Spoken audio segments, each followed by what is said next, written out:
बिस्मिल्लाहिर्रहमानिर्रहीम। अस्सलाम वालेकुम दोस्तों, उम्मीद करता हूँ आप सब लोग ठीक ठाक होंगे। अच्छा, आज की वीडियो के जो दो टॉपिक्स मैं इसलिए पहले ही बता देता हूँ ताकि जो लोग इंटरेस्टेड है वो देखते रहें, जो नहीं इंटरेस्टेड वो अपना टाइम बचाएं, वो वीडियो को ना देखें। तो टॉपिक्स दो हैं। नंबर वन ये है कि सिंगापुर का जो विजिट वीज़ा है ये आप कैसे ले सकते हैं। दूसरे नंबर पर सिंगापुर का विजिट वीज़ा वर्क वीज़ा में कन्वर्ट हो सकता है। दूसरा इसका आपको क्लियरली आंसर करूंगा कैसे हो सकता है। तीसरे नंबर पे सिंगापुर में जॉब्स कौन कौन सी इन डिमांड है, ताकि अगर आप जाना चाह रहे हैं सेटलमेंट के हवाले से तो आपको पता होना चाहिए आपको जॉब मिल भी जाएगी कि नहीं।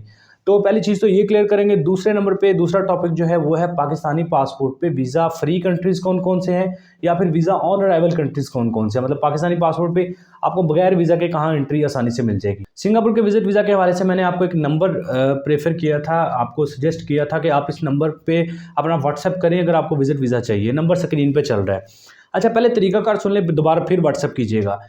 ये जो नंबर स्क्रीन पे चल रहा है ना, इनके पास किसी किस्म का कोई सिंगापुर का वीज़ा मौजूद नहीं है। देखिए, सिंगापुर का वीज़ा अप्लाई करने के लिए ना, विजिट वीज़ा अप्लाई करने के लिए डॉक्यूमेंट्स में सिर्फ आपको पासपोर्ट चाहिए होता है, आईडी कार्ड चाहिए होता है और आपकी वाइट बैकग्राउंड फोटोज़। ये तीन चीज़ें चाहिए होती हैं। इसके अलावा बैंक स्टेटमेंट, एफआरसी कुछ भी नहीं चाहिए होता। Passport, ID card, white background photos, ये तीन चीज़ें चाहिए होती हैं आपको सिंगापुर के विजिट वीज़ा के लिए। अब इसके साथ साथ चौथी जो चीज़ है ना वो बड़ी इंपॉर्टेंट होती है, बल्कि पांच चीज़ें मैं कहूँगा चाहिए होती हैं। तीन चीज़ें आपने देनी होती हैं और दो चीज़ें जो होती हैं ना, जो आपका वीज़ा अप्लाई कर रहा है वो आपको प्रोवाइड करता है। वो कौन कौन सी करता है? लेटर ऑफ इन्विटेशन या लेटर ऑफ इंट्रोडक्शन जिसे कहते हैं, जो सिंगापुर से आता है। एक तो वो चाहिए होता है, दूसरा एक ना अराइवल कार्ड है, सिंगापुर का अराइवल कार्ड, वो भी उसकी भी ज़रूरत आपको पड़ती है। वो भी आपको चाहिए होता है सिंगापुर में एंट्री के लिए। जब एयरपोर्ट पे आप चले जाते हैं वो कार्ड देखा जाता है, फिर आपको एंट्री मिलती है। तो ये जो दोनों चीज़ें हैं ना, ये जो बंदा आपका अप्लाई कर रहा होता है ना सिंगापुर का विजिट वीज़ा, वो आपको अरेंज करके देता है। तो मैंने आपको ये कहा था कि ये नंबर स्क्रीन पे चल रहा है, इस पर आप अपना व्हाट्सएप करें। डॉक्यूमेंट्स भी मैंने आपको बता दिए। ये आपको एक प्राइस बताएंगे, उस प्राइस के अकॉर्डिंग आपको ये विजिट वीज़ा आपका अप्लाई करेंगे। मैंने ये नहीं कह रहा कि आपको विजिट वीज़ा देंगे, आपका विजिट वीज़ा अप्लाई करेंगे, क्योंकि वीज़ा मिलना ना मिलना ये इमिग्रेशन पे डिपेंड कर रहा होता है। मतलब हो सकता है आपको वीज़ा मिल जाए, हो सकता है ना मिले, लेकिन जब हम आपका वीज़ा अप्लाई करते हैं तो उसके बाद जब आपका अप्लाई हो जाता है, फिर एक ट्रैकिंग नंबर आपको दिया जाता है कि आपको पता हो मेरी एप्लीकेशन सबमिट हो चुकी है। आप सिंगापुर की ऑफिशियल वेबसाइट पर जाते हैं, वहाँ पर जाके वो ट्रैकिंग नंबर लिखते हैं। सिंगापुर की ऑफिशियल वेबसाइट आपको बता देती है, आप गूगल पे चेक कर सकते हैं। ऐसा नहीं है कि वेबसाइट भी हम ही आपको देंगे कि इस वेबसाइट पे सर्च करें। आप गूगल पे जाएं, सिंगापुर की ऑफिशियल वेबसाइट मौजूद है, वहाँ पे जाके अपना ट्रैकिंग नंबर डालेंगे, आपको पता चल जाएगा कि मेरी एप्लीकेशन का स्टेटस क्या है, वो पेंडिंग में है या मेरा वीज़ा रिजेक्ट हो गया, मुझे वीज़ा मिल गया। सारी डिटेल्स आपको खुद मिल रही होती है सिंगापुर की ऑफिशियल वेबसाइट से। ये तरीकाकार है सिंगापुर का विजिट वीज़ा अप्लाई करने का, हमारे थ्रू अगर करवाना चाहें। नंबर स्क्रीन पे चल रहा है, हम आपका लेटर ऑफ इंट्रोडक्शन मंगवा के सिंगापुर से आपका वीज़ा अप्लाई कर सकते हैं। बाद में अराइवल कार्ड भी आपको देंगे, लेकिन वीज़ा लगना ना लगना इस चीज़ के हम रिस्पॉन्सिबल नहीं होते। पहली चीज़ होगी।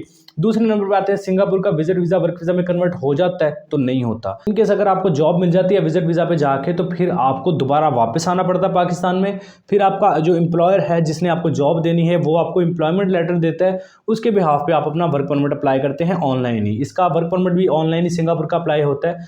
आपको जब ऑफर लेटर आता है वो ऑफर लेटर आप साथ अटैच करते हैं, सिंगापुर की ऑफिशियल वेबसाइट पर जाके एम्प्लॉयमेंट वीज़ा पे क्लिक करके आप वहाँ पे अपनी एप्लीकेशन सबमिट करते हैं। बाद में आपका वर्क परमिट आ जाता है, तो आप इजीली फिर वर्क परमिट भी आपका पेपर की सूरत में आता है, वो वर्क परमिट लेके आप सिंगापुर जा सकते हैं काम करने के लिए। ये सिंगापुर के विजिट वीज़ा को वर्क वीज़ा में कन्वर्ट करने का तरीकाकार है। अब आते हैं जॉब्स की तरफ। सिंगापुर में आईटी से रिलेटेड बहुत ज़्यादा जॉब्स अवेलेबल हैं। आपको अगर आप आईटी प्रोफेशनल हैं, आपको जॉब बड़ी आसानी से मिल जाएगी। इसके अलावा हॉस्पिटैलिटी से रिलेटेड भी जॉब्स अवेलेबल हैं।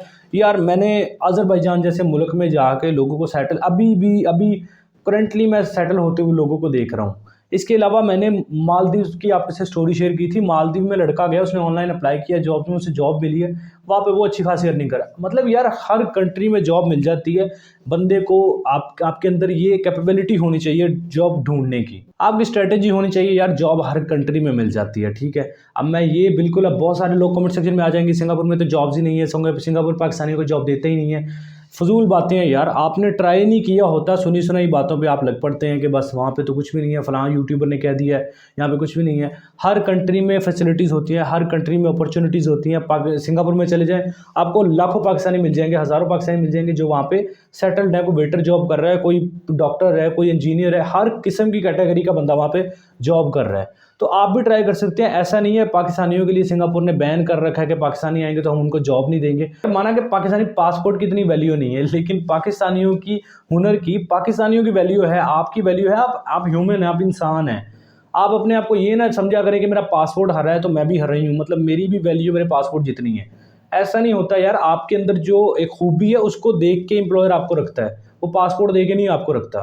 तो इस तरह की ना नेगेटिव थिंकिंग्स अपने माइंड से निकाल दें। तो ये सिंगापुर से रिलेटेड कुछ अपडेट्स थी। अब दोबारा सुन ले, ये जो नंबर स्क्रीन पे चल रहा है इस पर आपने व्हाट्सएप करना है। डॉक्यूमेंट्स में आपका passport, ID card, white background photos, ये 3 चीज़ें चाहिए होती हैं। और इसके अलावा आपका लेटर ऑफ इंट्रोडक्शन सिंगापुर से मंगवा के हम आपका वीज़ा अप्लाई करेंगे। वीज़ा मिल जाता है, फिर आपको अराइवल कार्ड आपको मिलता है। वो अराइवल कार्ड साथ लेके आप सिंगापुर ट्रैवल कर सकते हैं। इस बार सुन लें, सिंगापुर का वीज़ा मैं ये नहीं कह रहा हम आपको लेके देंगे, हम आपका लेटर ऑफ इंट्रोडक्शन मंगवा के अप्लाई करेंगे, आपको स्टेटस दे देंगे कि भाई चेक कर लें अपना, आपका वीज़ा अप्लाई हो चुका है। लेकिन वीज़ा मिलना नहीं मिलना ये इमिग्रेशन पे डिपेंड करता है। तो सिंगापुर का वीज़ा अप्लाई करवाना चाहते हैं तो यहाँ पे व्हाट्सअप कर सकते हैं। अच्छा, अभी आते हैं पाकिस्तानी पासपोर्ट पे वीज़ा ऑन अराइवल कंट्रीज़ की तरफ। मैंने इस पे वीडियोज़ भी बनाई है, लेकिन आपको स्क्रीन पे जितने भी कंट्रीज़ नज़र आ रहे हैं ना, ये सारे पाकिस्तानी पासपोर्ट पे ऑन अराइवल हैं। कुछ वीज़ा फ्री हैं, कुछ ऐसे हैं जहाँ पे आपको एयरपोर्ट पे जाते हैं तो आपको वीज़ा, आप होटल टिकट यहाँ से कंफर्म करवा के जाते हैं पाकिस्तान से, वहाँ पे जाके आपको जो है एयरपोर्ट पे जाके वीज़ा की स्टैंप लग जाती है और आप इंटर हो जाते हैं। ये जितने भी कंट्री स्क्रीन पे चल रहे हैं ये सारे ही ऑन अराइवल हैं। इनकी ऑफिशियल जो वेबसाइट है पाकिस्तानी पासपोर्ट की, जिसमें वीज़ा रिक्वायरमेंट्स है फॉर पाकिस्तान, इसका लिंक आपको डिस्क्रिप्शन में मिलेगा। आप वहाँ पे जाके देख सकते हैं कि आपको कितने दिन के लिए किस कंट्री में फ्री एंट्री मिल रही है। मतलब कुछ कंट्रीज़ आपको 30 दिन के लिए फ्री स्टे दे रहे हैं, कुछ कंट्रीज़ आपको 90 डेज़ के लिए फ्री स्टे दे रहे हैं। तो इस तरह आप वो कंट्री डिसाइड करें जिसका फ़्लाइट रूट भी बड़ी आसानी से पाकिस्तान से कनेक्ट हो रहा हो, मतलब आप पाकिस्तान से बड़ी आसानी से वहाँ पे जा सकें। ऐसा नहीं है कि आप ऐसे कंट्री सेलेक्ट कर लें जहाँ पे आपको जाने के लिए कोई यूएसए का ट्रांजिट वीज़ा चाहिए हो, कोई आपको कनाडा का ट्रांजिट वीज़ा चाहिए हो। आप ऐसे कंट्री सेलेक्ट करें जहाँ पे जाने के लिए पाकिस्तानियों को फ़्लाइट भी बड़ी आसानी से मिल जाए और पाकिस्तानियों के लिए वीज़ा ऑन अराइवल भी हो, अगर आप ट्रैवल हिस्ट्री बनाना चाह रहे हैं। बाकी आपकी मर्ज़ी है, मैं आपको सजेस्ट नहीं कर रहा आप वहाँ पे जाओ, मैंने सिर्फ आपको अपडेट दिया है कि आप यहाँ पे ये visa free countries on arrival हैं, आप यहाँ पे जा सकते हैं। मैं ये नहीं कह रहा आप चले जाओ वहाँ पे जॉब करने लग पड़ो, आपकी अपनी मर्ज़ी है। आप कंट्री मैंने आपको बता दी है, उन पे रिसर्च करना, वहाँ पे क्या अपॉर्चुनिटी है, आपको जाना चाहिए नहीं जाना चाहिए, ये आपके अपने ऊपर डिपेंड करता है। लिस्ट आपको डिस्क्रिप्शन में भी मिल जाएगी, मैंने स्क्रीन पे भी शो कर दी है, आप देख के डिसाइड कर सकते हैं अपना फैसला। आई होप कि वीडियो आपके लिए हेल्पफुल रही है, कुछ नया सीखने को मिला हो तो वीडियो को लाइक करें, चैनल पे पहली दफ़ा एवरी वीज़ा यूट्यूब चैनल को सब्सक्राइब करके बेल आइकन प्रेस करें। अपना बहुत सारा ख्याल रखें, मिलते हैं नेक्स्ट वीडियो में, टेक केयर, अल्लाह हाफिज़। अच्छा, मैं जल्दी इसलिए बोलता हूँ ताकि आपका टाइम बच सके, मेरा भी टाइम बच सके और आप बोर भी ना हो। अल्लाह हाफिज़।